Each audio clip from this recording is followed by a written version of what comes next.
नमस्कार दोस्तों महाभारत की रचना महर्षि वेदव्यास ने की थी। यह पांचवें वेद शास्त्र के तौर पर जाना जाता है और हिंदू संस्कृति की बहुमूल्य संपत्ति है। इसी महाकाव्य से भगवद गीता का उद्गम हुआ है। भगवद गीता में कुल 1,00,000 श्लोक हैं और इसलिए इसे शतसाहस्त्री संहिता भी कहा जाता है। हम सभी महाभारत में पांडु के 5 पुत्रों और धृतराष्ट्र के 100 पुत्रों के बीच की शत्रुता के बारे में जानते हैं। उनके बीच की इस शत्रुता ने चौसर के खेल में महत्वपूर्ण भूमिका निभाई थी और इसके परिणामस्वरूप ही पांडव कौरवों से अपना राज्य एवं पत्नी द्रौपदी दोनों को हार गए थे। 13 वर्षों के वनवास के बाद जब पांडव वापस आए तो दुर्योधन ने उन्हें उनकी आधी जमीन वापस करने से इनकार कर दिया, जिसकी वजह से उनके बीच में कुरुक्षेत्र का युद्ध हुआ। इस युद्ध में भगवान कृष्ण ने अर्जुन को नैतिकता का पाठ पढ़ाया, जिसे भगवद गीता भी कहते हैं। इस युद्ध को जीतने के बाद पांडव अपने परिवारजनों की हत्या के अपराध बोध से ग्रस्त हो गए थे और ध्रुवीय पहाड़ों की महान यात्रा पर निकल पड़े थे। इस यात्रा के दौरान स्वर्ग का द्वार बनाने वाले युधिष्ठिर का देहांत हो गया था। दोस्तों, आज के इस वीडियो से इसी महाभारत से संबंधित कुछ अज्ञात तथ्य जानेंगे। इनमें से ज्यादातर के बारे में हम में से किसी को शायद जानकारी नहीं होगी। पहला महाभारत का संयोजन महर्षि वेद व्यास ने किया था और इसकी रचना भगवान गणेश जी ने इस शर्त पर की थी कि महर्षि वेद व्यास बिना एक भी बार रुके लिखे जाने वाले श्लोकों का लगातार उच्चारण करते रहेंगे। फिर वेदव्यास ने भी एक शर्त रखी कि वे श्लोकों का अर्थ समझने के साथ ही उसका उच्चारण करेंगे, लेकिन गणेश उन्हें अपने दिमाग में व्याख्या किए बिना नहीं लिखेंगे। इसलिए इस तरीके से पूरे महाकाव्य में कभी कभी वेदव्यास कठिन श्लोकों का उच्चारण करते, जिसे समझने में गणेश को वक्त लग जाता और उसी समय वेदव्यास थोड़ा विश्राम कर लेते थे। दूसरा वेदव्यास नाम नहीं है, बल्कि एक पद है जिसे वेदों की जानकारी रखने वाले व्यक्तियों को दिया जाता है। कृष्णद्विपायन से पहले 27 वेदव्यास थे और कृष्णद्विपायन 28वें वेदव्यास हुए। भगवान कृष्ण के रंग जैसे श्याम वर्ण और द्वीप पर जन्म लेने की वजह से उन्हें यह नाम दिया गया था। तीसरा अजीब लेकिन सच है कि व्याध गीता, अष्टावक्र गीता, पराशर गीता आदि जैसी 10 अन्य गीताएं भी हैं। हालांकि श्री भगवद गीता भगवान कृष्ण द्वारा दी गई जानकारी वाली शुद्ध और पूर्ण गीता है। चौथा, वैशंपायन वेदव्यास के शिष्य ने राजा जन्मेजय के दरबार में पहली बार महाभारत का पाठ किया था। जन्मेजय अभिमन्यु के पौत्र और परीक्षित के पुत्र थे। अपने पिता की मृत्यु का बदला लेने के लिए उन्होंने कई सर्पयज्ञ किए थे। 5वां, राजा शांतनु भीष्म पितामह के पिता थे। इनका विवाह गंगा से हुआ था। अपने पिछले जन्म में शांतनु राजा महाभिष थे। वे ब्रह्मा की सेवा करने गए, जहां उन्होंने गंगा को देखा और उनकी तरफ आकर्षित हो गए।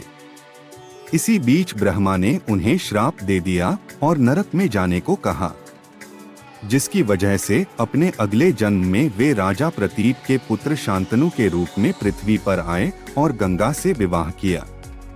लेकिन गंगा ने शांतनु से वचन लिया कि वे कभी भी उनसे कोई भी प्रश्न नहीं पूछेंगे।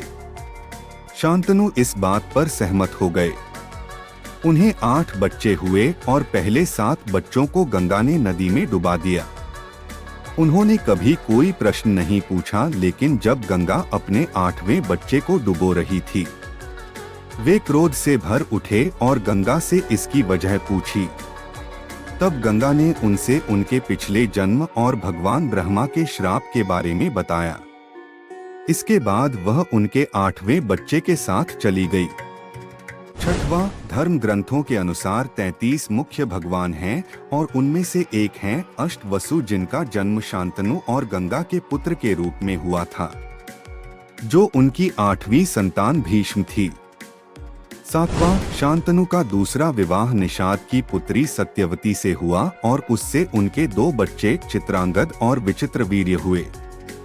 एक युद्ध में चित्रांगद की मृत्यु हो गई और विचित्रवीर्य राजा बने, जिसने काशी की राजकुमारी अंबिका और अंबालिका से विवाह किया।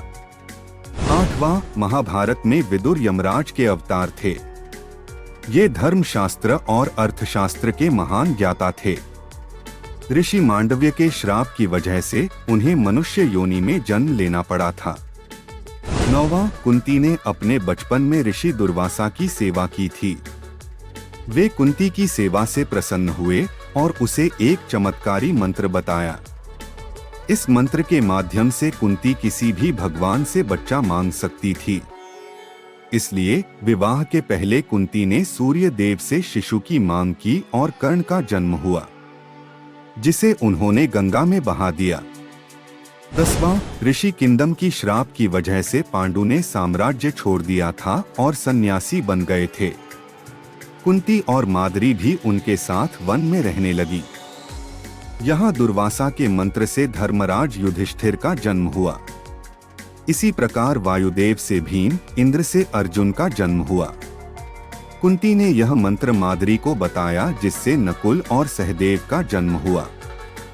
11वां, दुर्योधन का जब जन्म हुआ, जन्म के बाद दुर्योधन गधे के जैसे रोने लगा और इसी वजह से गिद्ध और कौवे शोर मचाने लगे। विदुर ने धृतराष्ट्र को कहा कि वे दुर्योधन को मार डालें, क्योंकि वे उनके परिवार का नाश कर देगा, लेकिन अपने बच्चे से प्रेम ने उन्हें ऐसा करने नहीं दिया। दुर्योधन का वास्तविक नाम सुयोधन था। 12वां, हम सभी जानते हैं कि महाभारत में दुर्योधन ने चौसर का खेल जीता और युधिष्ठिर से द्रौपदी को दुर्योधन की बाईं जंघा पर बैठने को कहने के लिए कहा। इसी वजह से वह खलनायक के रूप में जाना गया। लेकिन उस समय पत्नी को पुरुष के बाईं जंघा या बाईं तरफ और पुत्रियों को दाईं जंघा या दाईं तरफ रखा जाता था। 13वां, आमतौर पर लोग 6 पक्षीय पासे के बारे में जानते हैं। अजीब बात यह है कि जिस पासे से शकुनी ने पांडवों को चौसर के खेल में हराया था, उसके 4 ही पक्ष थे और वे पासे किस चीज से बने थे, इसके बारे में किसी को पता नहीं था। 14वां, कहा जाता है कि महाभारत धर्म के बारे में शिक्षा देता है और कई लोग इसे सत्य और झूठ से जोड़कर भी देखते हैं। लेकिन महाभारत में कहीं भी किसी भी उदाहरण में सत्य या झूठ को परिभाषित नहीं किया गया है। महाभारत का प्रत्येक कार्य उसके पात्रों की वर्तमान स्थिति पर निर्भर करता है। 15वां, भविष्यवाणी करने के लिए ज्योतिषी नक्षत्रों पर निर्भर रहते थे, क्योंकि महाभारत युग में कोई राशि चिन्ह नहीं था। नक्षत्रों में रोहिणी पहले स्थान पर था, न कि अश्विनी। 16वां, क्या आप जानते हैं कि महाभारत के युद्ध में विदेशी भी शामिल थे? वास्तविक युद्ध सिर्फ पांडवों और कौरवों के बीच नहीं था, बल्कि रोम और यमन की सेना भी इसका हिस्सा थी। 17वां, अभिमन्यु की मौत के लिए चक्रव्यूह की रचना करने वाले 7 महारथियों को उसकी मौत का कारण माना जाता है, लेकिन यह पूर्ण सत्य नहीं है। अभिमन्यु ने दुर्योधन के पुत्र की हत्या की थी, जो 7 महारथियों में से एक था। इसी बात से नाराज होकर दुशासन ने अभिमन्यु का वध कर दिया था। 18वां, क्या आप जानते हैं कि इंद्रलोक की अप्सरा उर्वशी ने अर्जुन को श्राप दिया था, क्योंकि वह उर्वशी को मां कहकर बुला रहा था, जिस पर उर्वशी को गुस्सा आया और उसे श्राप दिया कि वह एक हिजड़ा बन जाएगा। इस पर भगवान इंद्र ने अर्जुन से कहा कि यह श्राप 1 वर्ष के अज्ञातवास के दौरान तुम्हारे लिए वरदान बन जाएगा और उस अवधि के समाप्त होने पर वह फिर से अपना पुरुषत्व प्राप्त कर लेगा। वन में 12 वर्ष बिताने के बाद पांडवों ने 13वां वर्ष राजा विराट के दरबार में निर्वासन में बिताया। अर्जुन ने अपने श्राप का प्रयोग किया और बृहन्नला नाम के हिजड़े के रूप में वहां रहा। 19वां, भगवान कृष्ण ने अर्जुन को उसके अधूरे वरदान के बारे में याद दिलाया था। यानी जब अर्जुन ने वन में प्रवास के दौरान दुर्योधन की जान बचाई थी, तब दुर्योधन ने उससे वरदान मांगने के लिए कहा था। और अर्जुन ने उपयुक्त समय आने पर मांगने की बात कही थी। इसलिए अर्जुन दुर्योधन के पास गया और उससे भीष्म के मंत्रों से अभिमंत्रित 5 सुनहरे बाण मांग लिए। दुर्योधन ने इन बाणों से पांडवों की हत्या करने की घोषणा की थी। जब अर्जुन ने उन 5 सुनहरे बाणों की मांग की तब दुर्योधन भयभीत हो गया, लेकिन उसने वचन दिया था, इसलिए उसे बाण देने पड़े। फिर जब अगली सुबह वह भीष्म के पास गया और उनसे 5 सुनहरे बाण और मांगे तो वे हंसे और कहा कि अब ऐसा संभव नहीं है, और कहा कि महाभारत के युद्ध में कल जो भी होगा वह बहुत पहले ही लिखा जा चुका है और कुछ भी बदला नहीं जा सकता। 20वां महाभारत के युद्ध में भगवान कृष्ण ने हथियार न उठाने के अपने वचन को तोड़ा था। जब उन्होंने देखा कि अर्जुन भीष्म की शक्तियों का सामना करने में समर्थ नहीं है, वह असहाय हो गया है, तब उन्होंने तत्काल रथ की लगाम छोड़ दी और युद्ध भूमि में कूद पड़े। उन्होंने रथ के पहियों में से एक को निकाल लिया और भीष्म की हत्या करने के लिए उनकी तरफ फेंका। अर्जुन ने कृष्ण को रोकने की कोशिश की लेकिन नाकाम रहा। 21वां, क्या आप जानते हैं कि भगवान कृष्ण ने कौरवों की बजाय पांडवों का साथ क्यों दिया? वास्तव में अर्जुन और दुर्योधन दोनों ही कृष्ण के पास उनकी मदद मांगने के लिए गए थे। वे उनके कक्ष में पहुंचे। दुर्योधन उनके कक्ष में पहले पहुंचा था और वह कृष्ण के सिरहाने जाकर बैठ गया था। अर्जुन कृष्ण के पैरों के पास गया और हाथ जोड़कर खड़ा हो गया। जब कृष्ण की नींद खुली तो उन्होंने अर्जुन को पहले देखा, मुस्कुराए और कहा कि वह उसका साथ देंगे। 22वां महाभारत में कौरवों की रक्षा जयद्रथ कर रहा था। पांडवों को चक्रव्यूह में प्रवेश करने से रोकने के लिए वह अपने वरदान का प्रयोग कर रहा था। जयद्रथ को भगवान शिव से वरदान प्राप्त था कि वह अर्जुन को छोड़कर बाकी पांडवों को युद्ध में एक दिन के लिए रोक सकता था। अर्जुन को भगवान कृष्ण का संरक्षण प्राप्त था, इसलिए वह इस वरदान से बाहर रहा। लेकिन जब अर्जुन के पुत्र की चक्रव्यूह में हत्या हुई तब बाद में अर्जुन ने जयद्रथ को अपने बाण से मार डाला। 23वां, एकलव्य का पुनर्जन्म द्रौपदी के जुड़वा भाई धृष्टद्युम्न के रूप में हुआ था।